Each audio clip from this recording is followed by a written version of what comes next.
When I was a little girl, I used to love fairy tales. Snow White, Beauty and the Beast, Cinderella, it was my favorite. I was always encouraged how they would take something so broken and it would end up so beautiful. Well, as I've gotten older, I've come to realize life is not a fairy tale at all. It's very real. But you know, God can take our brokenness and He can make something so very beautiful.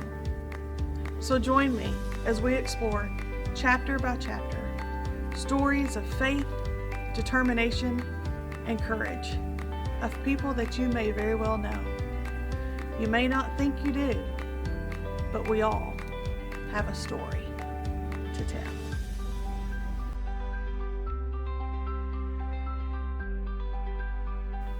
I'm Gail Snyder. I'm Tony Snyder, and this is my story.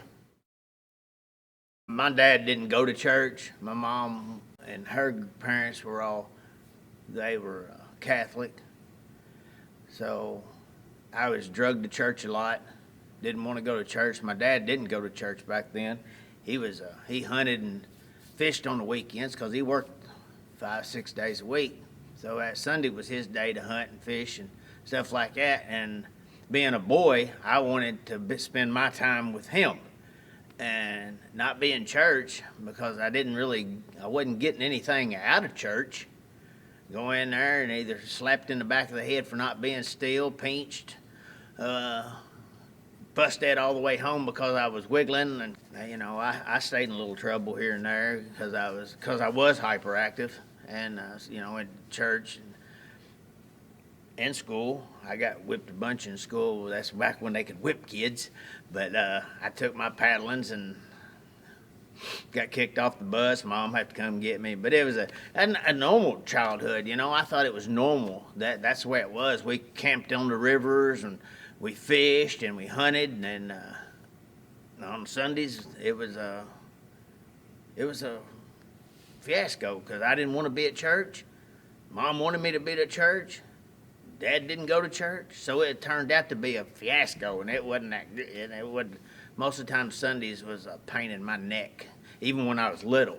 Then as I growed up, I started growing up, I really didn't want to be there. I'd come in drunk, hungover from the night before, and then Mom wanted to drag me to church, and I wasn't driving. I would ride with people, go out and get high and get drunk, and then I'd feel like crap the next day. She'd drag me to church, and it ended up just turmoil. So I resented going to church. I resented God. I didn't care nothing about any of it. I always knew God, but I always thought if you're a good person, it's all right. You do what you want to. I started running around with people that was a lot older than me, fist fighting, drinking, and smoking weed and all that. And it just ended up being, I don't know, one day I was sitting around and I thought, well, I'll just join the military. So me and my cousin, we get this wild hair and we drive up to Henderson and join the military.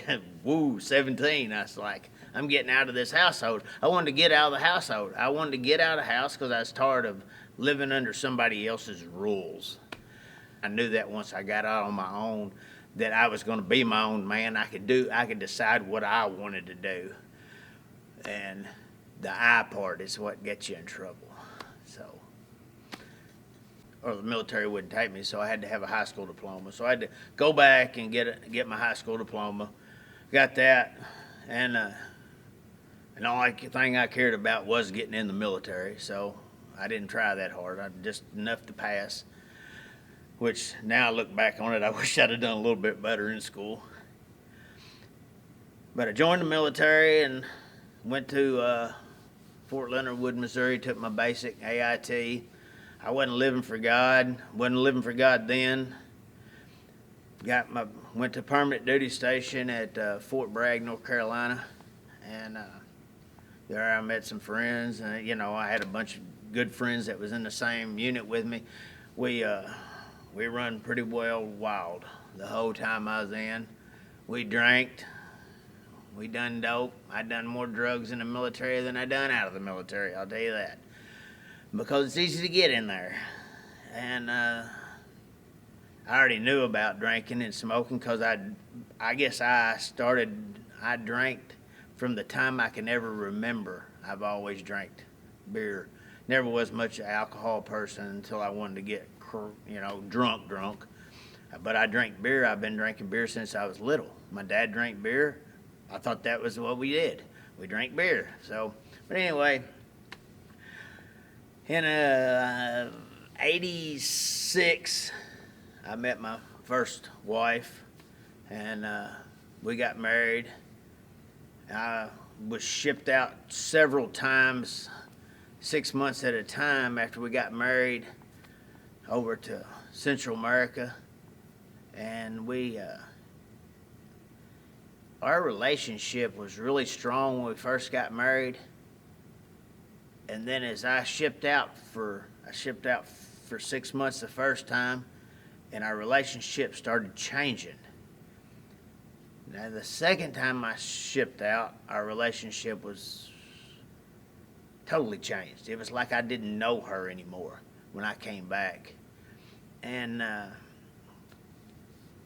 but we didn't have any kids. We got out. We moved back to Kentucky. I got out of the military. We moved back to Kentucky. We still drank, smoked weed, done all the stuff we thought was good stuff, had parties and keg parties, laid around drunk all week, all weekend. But as time went on, we had our first daughter, and then she slowed down on the drinking and stuff. I never slowed down. I drank continuously. I drank from the time, on the weekends, I would drink from the time I got up. I'd get up, smoke a joint, pour some whiskey in my coffee, and that's how I started my day. It didn't stop me from working, didn't stop me from mowing the yard. I was a functioning alcoholic is what I was, and didn't even know it until later on, and you look back and I'm like, holy crap, I'm a functioning alcoholic. I've been working drunk for all my whole life.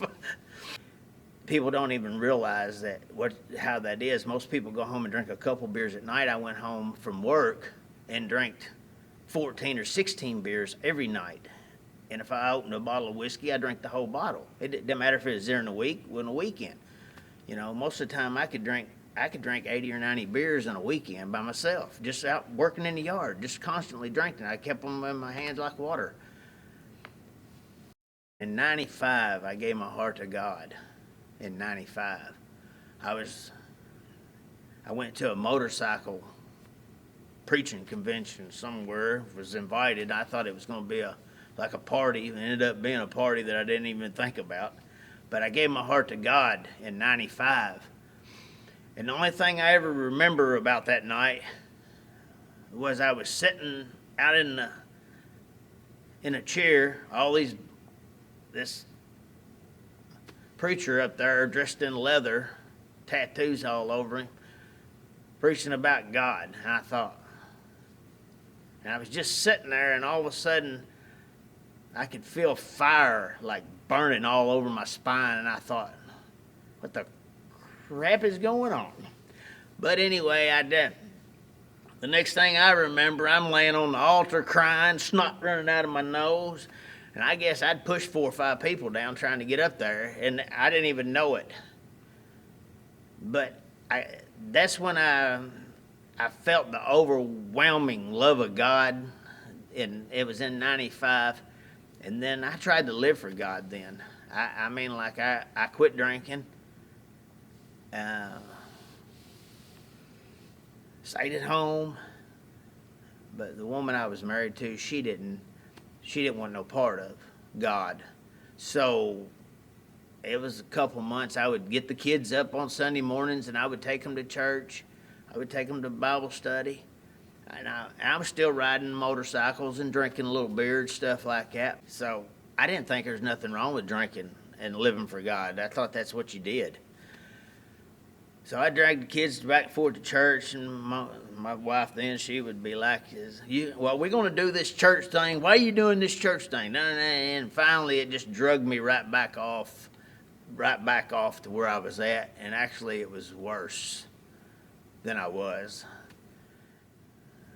when we got divorced or split ways there, we didn't get divorced for a couple years after that, but we split ways.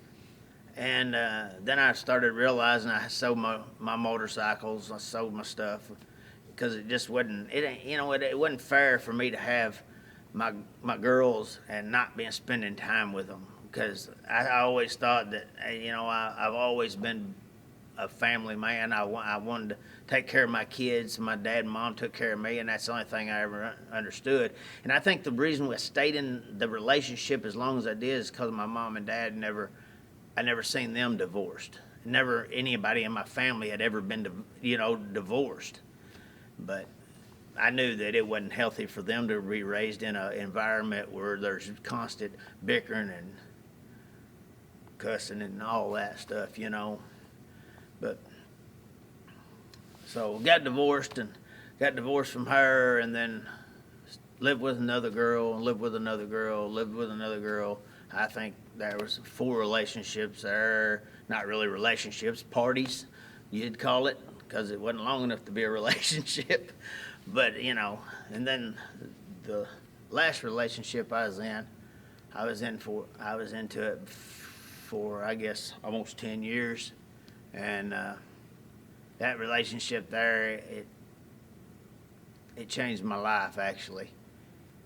It was started out as a good relationship, drinking, smoking pot, partying. And then I think she was wanting out, but she didn't know how to get out. So she thought coming to church would get her out of a relationship, because she figured I would never want to come to church. One Saturday, right before Easter, I said, we'll just all go to church tomorrow. So we gathered up all the kids. We had five daughters together. And when I walked into that door over there, I knew instantly when I walked into this church, I could feel there was a presence in me that was screaming for a way out. And then when I walked in that door, I found it. And it was like totally overwhelming. And then Pastor Chris is up there preaching. And I thought somebody had been talking to him about me, really, because I knew a couple people that was going to church there, and I thought, somebody has been talking to him about me. When I found out that nobody was really talking to him, that it was just God talking through him to me, it made a big difference. But I would sit on the edge of my chair, just sit there, and then the relationship ended. She went her separate ways, and then I totally devoted all my life into God. But I was still drinking when I came to church here. I still drank. Willie and Jason would come over in the afternoons, and I would sit there and barbecue and drink beer, and I didn't think there was nothing wrong with it. And one night I came home off second shift, and I was reading the Bible, and I knew there was a calling on my life. I knew it. From the time I walked in that building over, I knew there was a calling on my life to do something different. And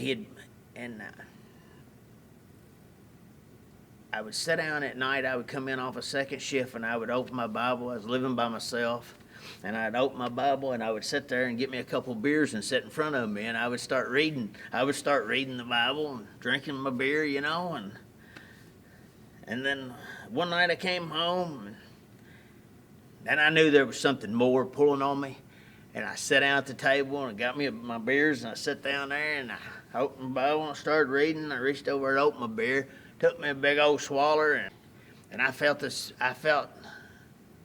Spirit of God rise up inside of me and said, this ain't what I got for your life. I walked over to the sink, poured the beer out, and I've never touched one since. And it changed my life, so my life is so much better now than it's ever been. I wake up every day free from all that alcohol and all the stuff that I used to do, all the chasing women. What Pastor Chris has done for me, I got to be his friend, and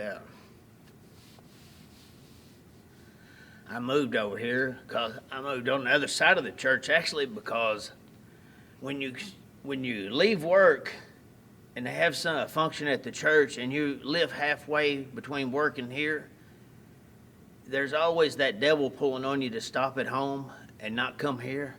So I wanted to move on that side of the church. That way I had to come back here every day. So that's what I did.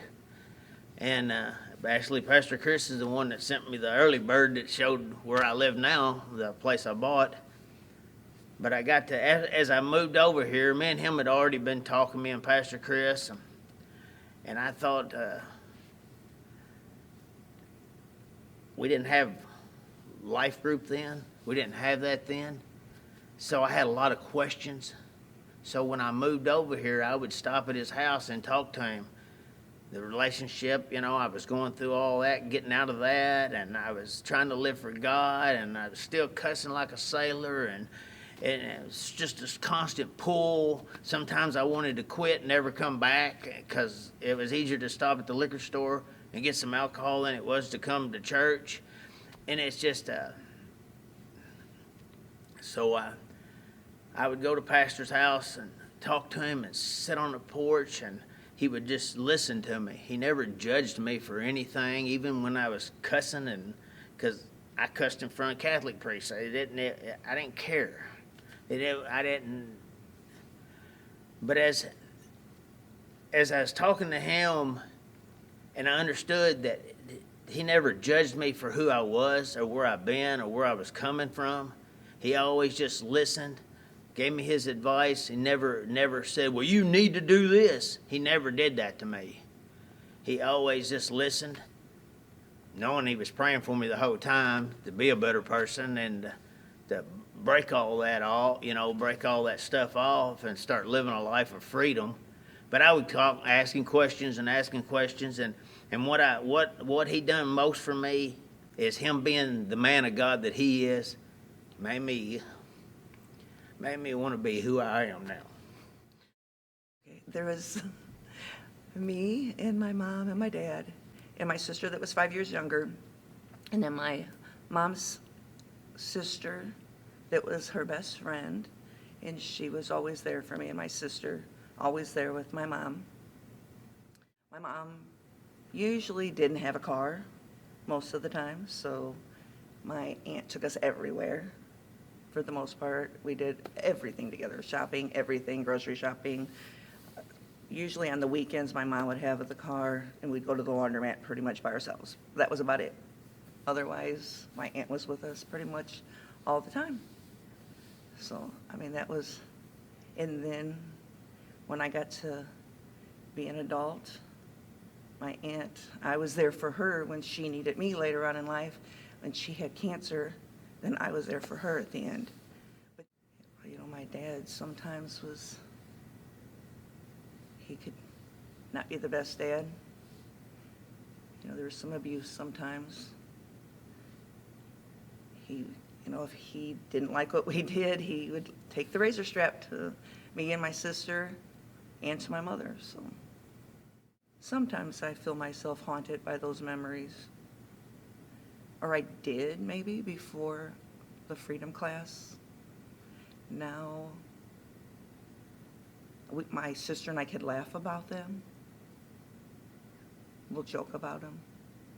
When I was younger, we would go to church. We were raised like in a Pentecostal background, but we were very young,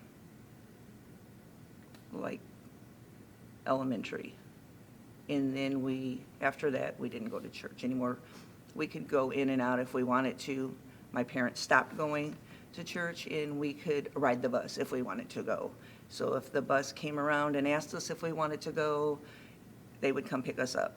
But otherwise, we didn't go to church after that. I had a cousin that went to church, so I always wanted to go to church with her.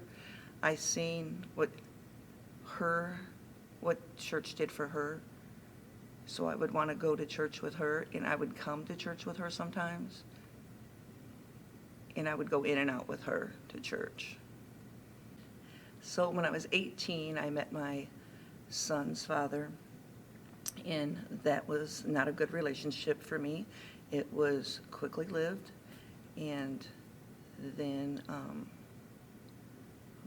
about 3 years later, I met my daughter's father, and we were together for, I think, 16 years, and I don't know, about 6 years maybe or so into that, I started doing drugs, and I got addicted then into, I started off just snorting coke, and then I started smoking it and doing crack. And I did that for, I'd say probably about, I don't know, 8 to 10 years. And that was a pretty long, strong addiction for me. It took me down a pretty long and hard road. There was a bunch of times I knew I needed to stop. And I had told Brandy's dad I needed to stop. And then I would just go out and do it again.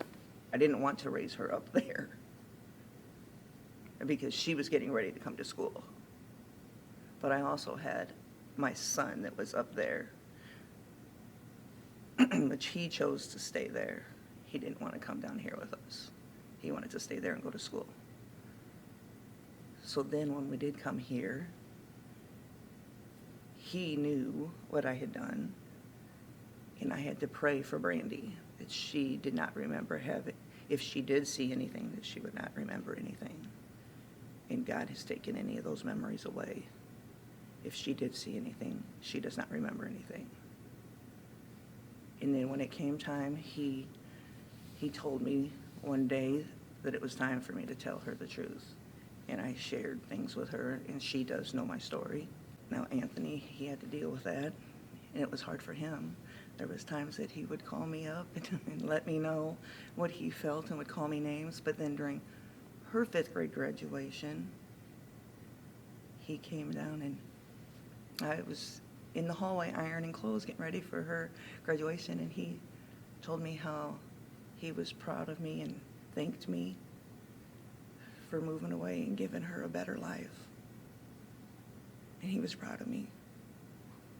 Okay, December of 2005, I had already been clean. I hadn't done anything. We'd been living here, and then went back up there for Christmas, and I got high one last time, came back, and I have never touched drugs again. I've been clean ever since. Salvation was never anything that had been explained to me, so it was never on my radar, nothing that I ever thought about. And then I moved to Marion, and then just, it was something that came up inside of me one day, and I was working at Conrad's, and Martha Brandon was a woman that worked there with me, and one day I was walking through the produce department with her, and I just grabbed her and said, "Martha, I need to talk to you. I need to be saved. I need you to pray with me." And she says, "What do you need to be?" First I said, "I need to be saved," and she said, "Saved from what? What are you talking about?" And I said, "I need to be saved. I need you to pray with me." So she says, "Okay, well, we will do that after work today." She said, "I need you to come up to the service desk, and we will do that after work." So after work, I have to take my drawer. I was a cashier, so she said, I took my drawer up there, and she said, "Gail, I need you to stay. I get off in 30 minutes. And I was like, "No, it's okay. We'll do this later." And she said, "No, there's no later. We're going to do this after work today. You wait for me." So I waited for her, and she says, a lot of times I'd walk to work. She said, "Did you walk today?" And I said, "No, I drove the van." And she said, "Okay, well, let's go." And I said, "The church is closed." It was a Tuesday night, and she said, "Oh, we don't need the church. We'll just go on out to your van." So we go out to my van, and we sit there, and she starts talking to me and asking me questions, and leads me to the Lord in the parking lot of Conrad's in my van. So I seen an advertisement for a drench service, and it was so awesome. It was, I think, like a waterfall, and somebody underneath a a waterfall, and the water was just coming down on him. So I'm like, I have got to go see what this was about. So I came to drench service on a Wednesday night, and oh my gracious, it was so awesome, so awesome. My addictions, things that I have gone through, I am truly forgiven. And I can forgive myself, and I have been forgiven.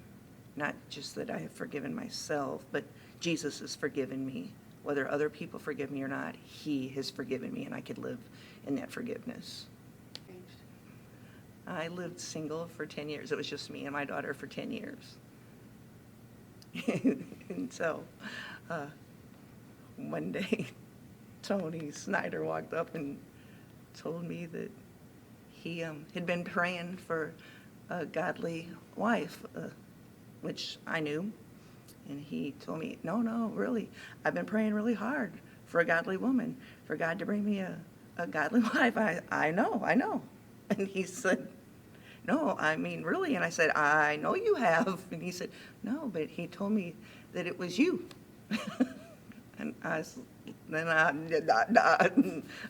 didn't know what to say, because I was not expecting that. I expected to be a single mom for probably forever. I thought if God wanted me to be a single mom forever, that's what I would be, and I was perfectly happy with that. But if he was going to bring me somebody, he would bring me a man in his time, and obviously that's exactly what he did. Just wish he would have let me know. He let everybody else know. Forgot to tell me about his plan. One of the scriptures that stand out is the one that says that God has a purpose and a plan for our lives, and that's where Tony Snyder comes in.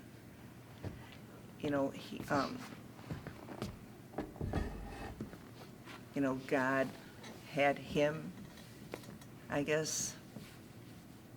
He decided that he was going to be my husband, and here we are. Almost 4 years later, husband and wife. I'd been praying for a godly wife for, I don't know, about 5 years. That I didn't want to be single. I knew that they'd have singles here at the church. I didn't really want to come, but God pretty well scolded me about doing stuff that I'm supposed to be doing, so I would come. But I'd always wanted a good godly wife to kind of help me along, because I never had that before. So when I'd seen Gail around the church, and she'd whack me, and I'd want to whack her back. And one day, and I was really praying, and I was actually just sitting in church praying about, God, I'm ready to have a life with somebody else. I'm tired of being by myself. And come up in my spirit, and she walked by, and he said, I put her right in front of you. And I was like, well, her, huh? So, but then I prayed on it after that a little bit, prayed on it, and that one Sunday I waited, and she's running around church like she usually does, scatterbrained, wide open, and I'm like, well, am I going to get to tell her today or not? And finally I cornered her up in the corner in the old building over there. I got her in the corner and told her, and she just kind of took off running. I thought, well, that didn't go very well. But I did end up texting her or calling her, and we ended up going over to some friend's house for a little bonfire afterwards, and it went pretty good, I guess. And after that, she ran, and I chased, and then I quit chasing, and then she came back. So, and here we are. As people, we get to where we want to rush everything, and that's when we end up in a crappy relationship and doing something stupid, but we wait on his time, then that's when he'll reveal everything to us. I was happy being single, but I knew I came to know Christ, and I was happy with him. I came to church, and I just served, and I was going to be happy just loving Christ and serving God. And that's what I taught my daughter too. So if that's what God wanted for us, we were happy with that. And if he brought me a man, that was going to be fine. And if not, we were going to be happy with that. And that's what I try to teach young girls or young men. And that's what we try to teach them too. You have to love yourself and love God. That's right. Not go chasing after everybody. God will bring you somebody in his time. That's what he did for us. Don't be running around and trying to jump from one relationship to another or from one bed to another. Love God, love yourself, and let him do the work inside of you. He will bring you somebody in his time. With the premarital counseling stuff, I told people all the time, for God was going to have to do a work with me. I did what I wanted to do, when I wanted to do it, with who I wanted to do things with before. I didn't know what a godly marriage was. And then, people would say, well, I have to ask my husband first. I was like, what do you mean? I had never asked anybody. I did what I wanted. So then I started hanging out with godly couples and seeing how godly marriages were. So I'd be like, whoa, God, if you ever want me to get married again, you are going to have to do a work in me, because this is just way different for me. You are really going to have to do a work in me. And that's what I tell people all the time. I'm like, you really need to go to marriage counseling. When God brought me and her together, me and Gail together, it was like it's different this time, because he's in the middle of it, and even though we don't always see eye to eye on a lot of things, he's in the middle, and everything just works around, and he works it out for the good. So, but the premarital counseling is a must. The guidelines we set for each other, we knew where we was in Christ. She'd been living for God longer than I had. And we set boundaries. We knew what I wanted, and I always knew that God was first in our relationship, and I wasn't going to try to jeopardize that because I'd been through past relationships that didn't work out because he was not in the middle of it. So we just set guidelines. Like the first time we went out, I asked her if she wanted to go by my house. Well, she took it all wrong. Oh, it was in a text. Yeah, and all I wanted to do is drive to show her where I lived, And I'm like, not stop at my house.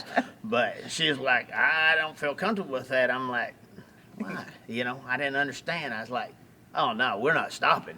We're just going to drive through the road, and I'll show you where I live, we're not stopping there. Because that ain't the ride we're going to take right now. I immediately text Wayne and Kaylee, and I'm like, Wayne said that he was not that type of person, that he was a very good Christian man. And I'm like, immediately, he wants to take me to his house. I was like, oh my gracious. That's exactly how texting gets people in trouble. Yeah. We stayed with people at first, just coming into the relationship. We stayed with people and kept our distance away from each other. And as we started growing together, then we knew, because we've been through relationships, and we was 50 years old. We can do this. We both have been married. We both were living with somebody when we gave our hearts to God, and immediately stopped sleeping with that person. We were going to do this right.